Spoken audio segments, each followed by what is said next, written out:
This past January, I traveled to Astrakhan, Russia to visit the orphanages that have benefited from the Foundation's generosity and to explore new opportunities for giving in the future. Astrakhan is a smaller city in Russia and is located around 1,000 miles south of Moscow on the border of Kazakhstan. Founded in 1558, it is one of Russia's oldest cities.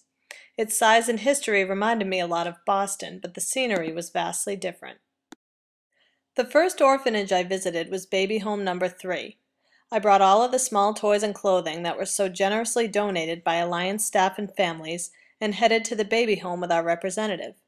As we pulled up to the building, I saw no indication that this place housed young children. To me, it looked more like a sort of industrial building rather than the home of 105 children 3 years old and younger. Inside, the conditions were not much better. The paint was peeling and the floors were uneven, but as the orphanage director took me through those rundown halls and opened the doors to each room that they were able to repair using the Foundation's previous donations, I saw brightly colored paintings and equipment where chipped paint and empty space used to be.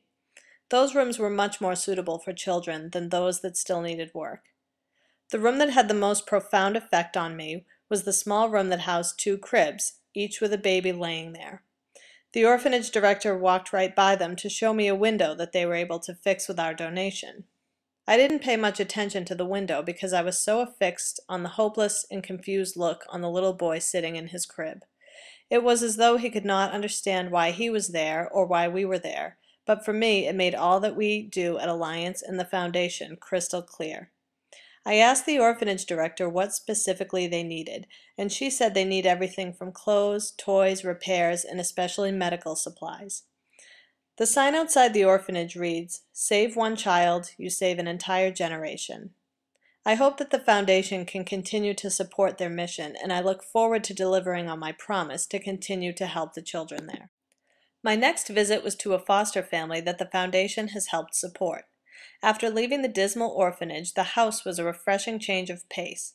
The foster mother cares for 8 children with mild to severe special needs in her home. During my visit, the children were vibrant and active, showing me their beds that they make daily, jumping around, speaking English words to me, and just being kids. The foster mother has provided, with our help, everything that these children need to thrive. I found them all to be smart, happy, expressive, and energetic. The foster mother hopes to bring even more children into her home, and our goal is to help her do that. The children living with her would otherwise spend their entire lives in an institution, and now they will each have a chance to lead a happy and successful life.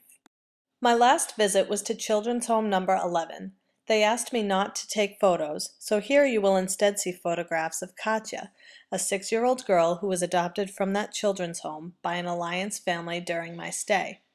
This orphanage houses up to 75 children around the ages of 4 to 6 years old.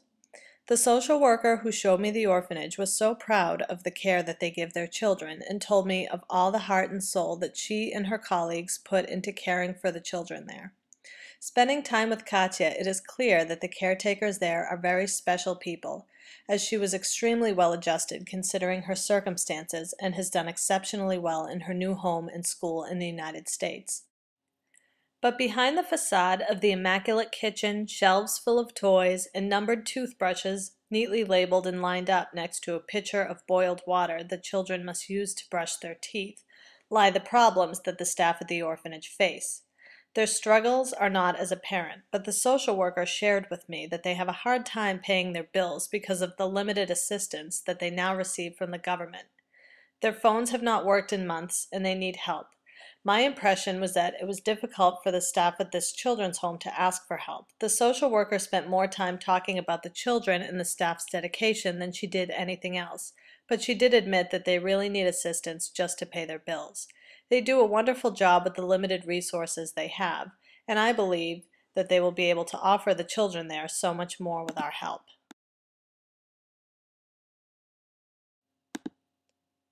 When it comes to helping children in need, we like to think big, but for now these orphanages in Astrakhan just need the basics. Medical supplies such as children's-sized blood pressure cuffs, otoscopes, and stethoscopes, as well as clothing, toys, rehabilitation equipment, and money for building repairs and basic operation expenses.